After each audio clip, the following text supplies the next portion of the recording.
'Cause I'd still pick you in the checkout line when the coupons fail and the card declines, when the kids are screaming and the car won't steer, and I'm one small inconvenience from a breakdown in here. Yeah, I'd still pick you. You're my steady north, my Jedi in my court. Hey everybody, welcome to This is Life with Tim and Jenna.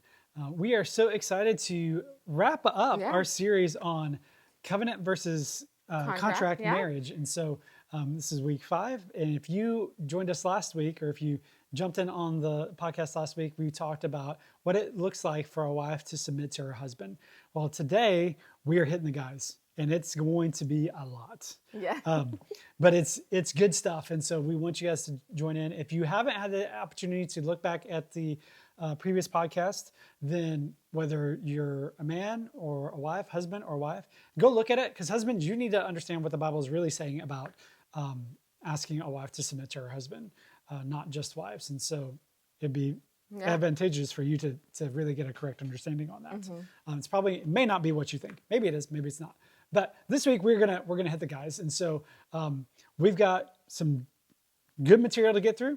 Paul spends the majority of this section of scriptures addressing the husbands, not the wives. It's actually kind of a small part for the wives compared to what he's asking the husbands to do. And so really where it starts with, and really what this whole episode is going to be about, is the idea of sacrifice. It's not meant to be a debate, a back and forth of, is my wife submitting and so that I can be sacrificial in my love, or is, do I need to sacrifice first, for her to submit? We can answer that really clearly if we look at who Jesus is. Jesus sacrificed himself while we were still sinners. Before we came to him, before we ever submitted to him, Jesus laid down his life for us. And so that's where we're starting from, is that men, husbands, you are called to lay down your life for your wife before she can really submit to you. And we'll kind of talk about that in just a minute, why that is. There's a call to mirror Christ, and for husbands to put their head down and learn what does it look like to be more like Christ. And you find that sacrifice comes first. This isn't a chicken versus the egg, which came first type of conversation or discussion. It really is a blueprint. If you do these things, then you are going to have a successful covenant marriage. If you don't, you're going to struggle through marriage, and it's probably going to be more contractual than it is covenantal. And if you want to understand more about that, jump back to a couple of our previous episodes. We talk about what that difference is. But today, let's jump in and talk about the guys. And so it's important to know that Paul isn't just sitting here talking to church leaders. He's not sitting here with a group of super religious guys. It's everyday, ordinary guys. It probably involved spiritual leaders. It involved those guys who are going out and doing the day-to-day labor jobs, your plumbers, if you will, trash collectors, mechanics. It also had CEOs and wealthy people and men of every stature, every nature, every race. It applies to everybody. It's not to a certain group of men. It is to every man. Paul is addressing the Greco-Roman Empire, right? And yes, they were very wealthy, well-to-do men that would not have gotten their hands dirty, mixed in with men who were doing the grunt work. They were slaves. And so we have to understand that this isn't cherry picking. This is for men, all men who choose to love Jesus and submit to him, and to if you're going to honor God, if you're going to ask him to be the Lord of your life, this is a blueprint for you, regardless of who you are or what your status is. And if we're honest, it's really easy for men especially to come into this passage and really get stuck on that idea of submit. Well, I do these things because my wife doesn't submit to me. And if she would submit to me, then I would do these things. And that's not what we're talking about today. And as we said last week, Paul was really ballsy. He was ballsy in all of his letters. And he was talking to women, directly to women, when he said, submit to your husbands. And he was doing it in such a way that allowed women to have value and autonomy, showing men that if you are willing to sacrifice, then that submission is going to be a more natural response. So Paul spends the majority of his time in the scripture talking about what it looks like for a man to sacrifice, to lay down his life. That is really the wording he uses, is to lay down your life. Sometimes we have I don't know, that group of words paints a clearer picture for me than sacrifice. Probably not to the people he was originally writing to, because they understood what sacrifices were and daily sacrifices and things like that. It's not something that we have in our society, but laying down your life, choosing to give up everything that you are, all those types of things, is the picture that he's painting. The weight of leadership for men starts with sacrifice, whether that's in your home, in your business, co-workers, friends. Leadership starts with your willingness to sacrifice. And if you are unwilling to sacrifice, then you're probably unfit to lead. And that may sound harsh, but that's just the picture, as we'll see, of what Paul and the Lord are painting as great leadership. If you want a great leadership book, read how Jesus sacrificed himself. So what does biblical sacrifice look like? Number one, it starts with submission. And we don't, as men, think about that, right? When we come to this scripture, we skip verse 21 and we go into wives, submit to your husband. But verse 21 says, wives and husbands, submit to each other in the fear of the Lord. Submit to each other like you are supposed to submit to God. And why would he say that? Why would Paul say to submit to one another? Because one of the main issues that gets itself in marriages and causes destruction is pride, right? That whole idea of, and men, this is going to be the telling thing for you. If you hear yourself say, I deserve this, then it's probably pride speaking, not humility and not sacrifice. I deserve to come home and get on video games for 2 hours and not engage my wife, not engage my kids, not help around the house because I've had a hard day, or because I did all this work, or because I bring in all the income. I deserve to means that you are not laying down your life. Yeah, and this is actually something that we deal with a lot in couples counseling, and you'd be surprised. It comes up more than you would think, where husbands say, well, I make all the money. Her job brings in a fraction of what I bring. So I need to be able to just come home and rest and be ready for the next day. She's in charge of the cooking. She's in charge of the women, or the children. She's in charge of the tedious task around the house. And this is a tremendous pressure on women, and makes her feel way less valuable than her husband. And so it really doesn't matter how much money you bring to the bank. It doesn't matter how much money she brings to the bank. If both of you are working together for the benefit of your family, as unto the Lord, working as unto the Lord, then you're both coming together. You're both submitting to one another. You're submitting unto the Lord. And it's just a beautiful picture of how a covenant marriage really can work. Yeah, and it doesn't mean that you can't come home. I know there was a period of time where I worked a very stressful job, and I just needed to come in and take a few minutes, about 30 minutes, to just kind of unwind from everything before I could really actually engage.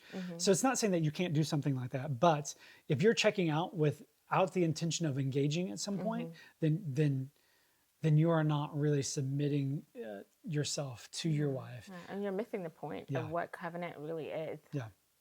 So submit. Number 2, love. Love like Christ loved us when he died for us.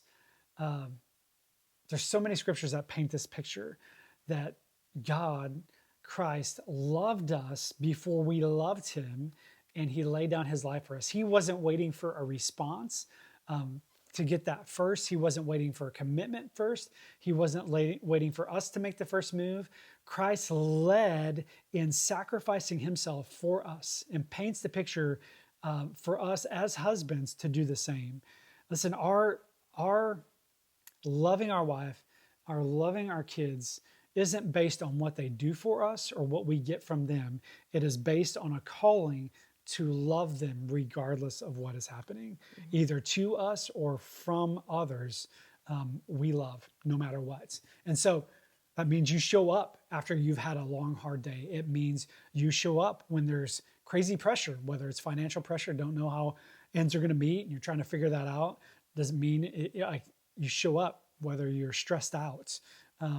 You show up. If there's arguments, misunderstandings, that means you actually go to the other person first. Like if you have a fight with your kid, if they've been disrespectful, that doesn't give you permission to back away from them and not engage them. You step in. Maybe there's some things that you have to address, and addressing things is actually loving somebody, but you don't check out and you don't go someplace else and pout and throw a pity party for yourself. That's pride.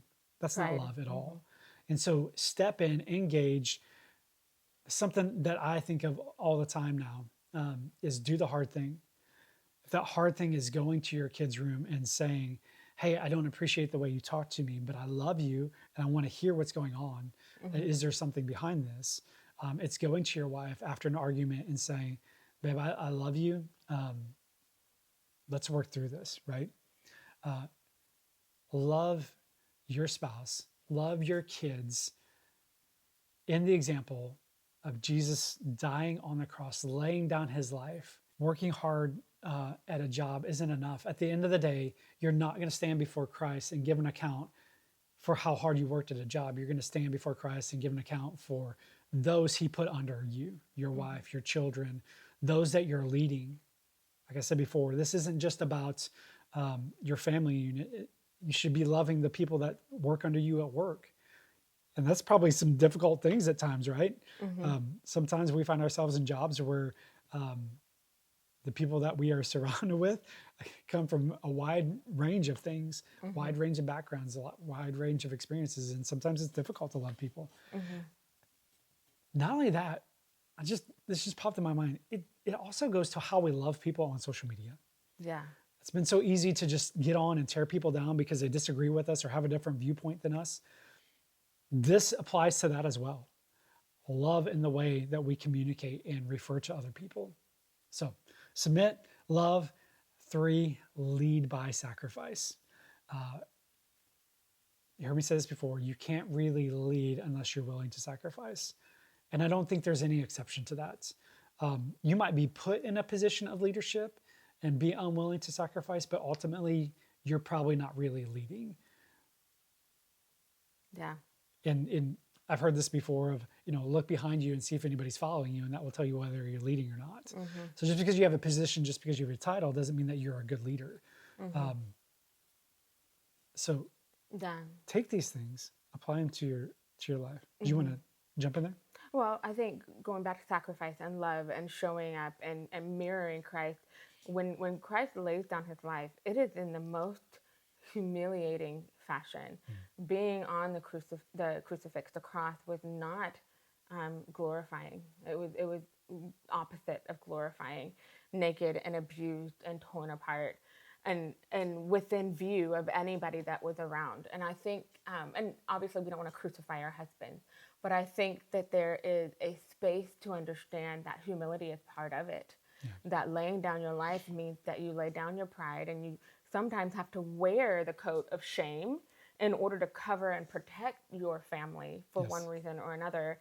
And obviously we don't ever want that, and it's really hard to walk through that, and that can cause a lot of trauma to your family when things are happening in such a way that you have to wear a coat of shame, right? But we serve a God of redemption, and he's so good at coming into a covenant marriage and restoring and bringing healing and breathing life into the broken spaces and areas between a husband and wife and in the family unit altogether.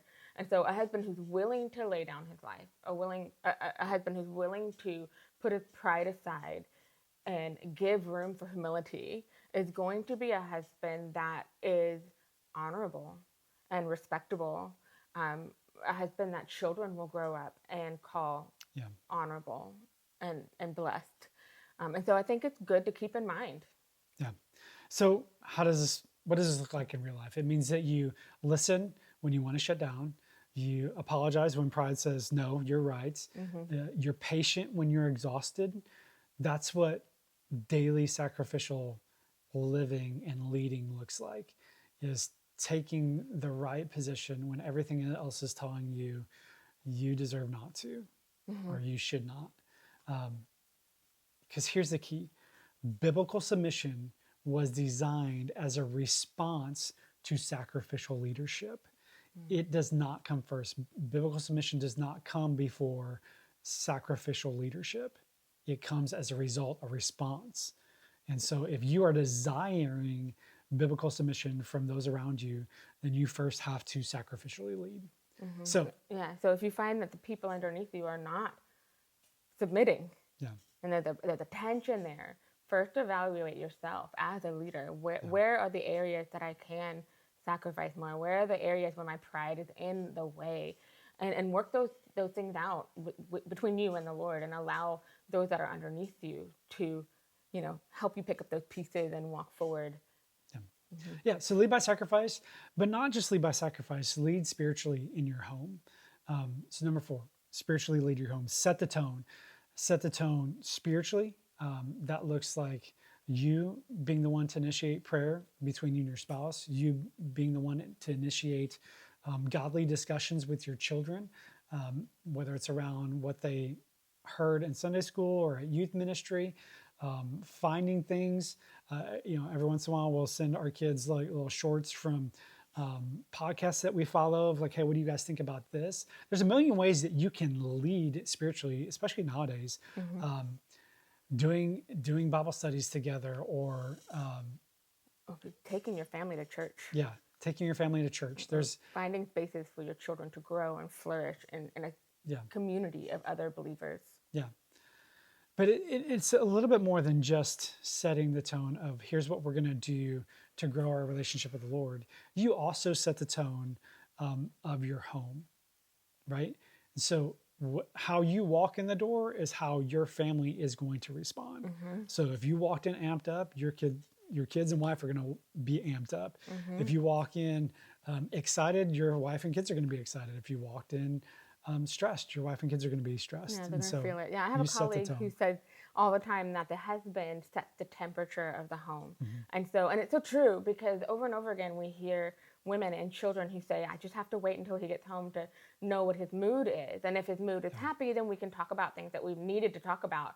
But if he comes home stressed or in a bad mood, then we're all walking on eggshells and we can't move forward until he's feeling better. And that's a really stressful way to live. Yeah, it makes it really hard for everybody to flourish. That might be surviving, but they're not flourishing. And our goal as a leader is for those around us to flourish and to do well, because that's when they're going to be excited about being a part of what we're doing. So whether that's in the home or in the business, your goal as a leader is to help those around you flourish. The first pastor we served under, that was his motto, is like, my best day is helping you have your best day. And so be that type of leader, right? So spiritually lead your home, set the tone, whether it's spiritually or just emotionally, the environment of your home, set the tone. But then important, be one, be united. We've talked about covenantal marriage is two becoming one. You're not united as one. And how Paul describes it in this setting is he talks about husbands, love your wives as you love yourself. I say this frequently, that if you are having trouble loving other people, or if you look around and people are not feeling loved by you, then it's probably because there is an area of your life that you're not loving yourself well in. We often hear the order of God first, family second, and then everything else after that. But you have to fall in there, because repeatedly God tells us to love as we love ourselves. Love your neighbor as yourself. Love, in this case, your wife as you love yourself. But you cannot love others if you do not know how to love yourself well. And I adamantly don't know how you can love yourself well if you don't know Christ, because he is the definition of love. Yeah. The most destructive men are insecure men who don't know how to love themselves, who don't know what their worth and their value is, and they leave damage in their wake every day.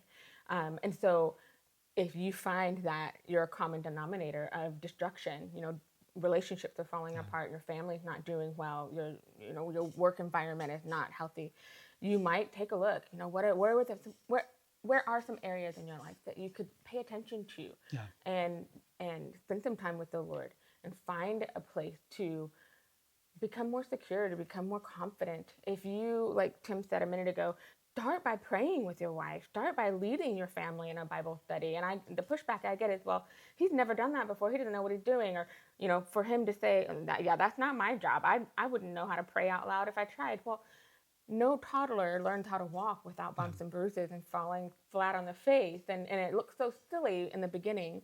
And that comes back to the humbling and sacrifice and putting yourself in a place where you might look silly and you might get some bumps and bruises emotionally and spiritually as you're trying to fumble your way through this.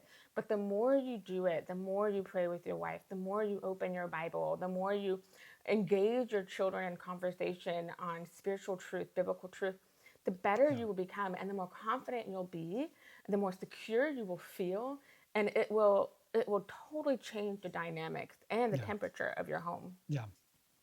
This doesn't look like tolerating your wife, right? Being one is not just tolerating each other in trying to make it through. It kind of tying in and going back to what you're saying. Christ never called us to be perfect. He just asked if we were willing, right? So this isn't trying to push you into some kind of perfect thing, but it's inviting you into being willing to look at your life, look at the areas where maybe you've got some hurt, you've got some damage, and stepping into those things. Those marriages that succeed have people that are willing to look in and push into the hard things in life, doing the difficult thing.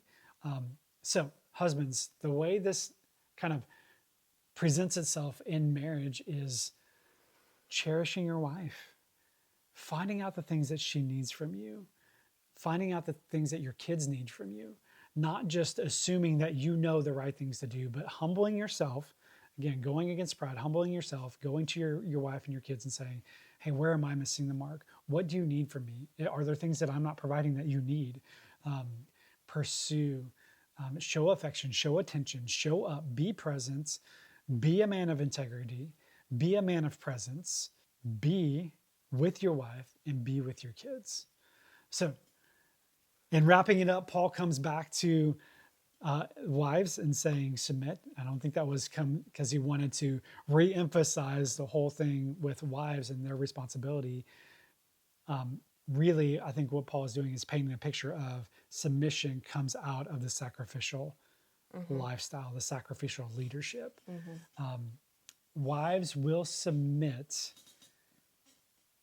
in the presence of somebody who is willing to lay down their life for them because they feel safe and protected when they step out into the vulnerable position of submitting to somebody else.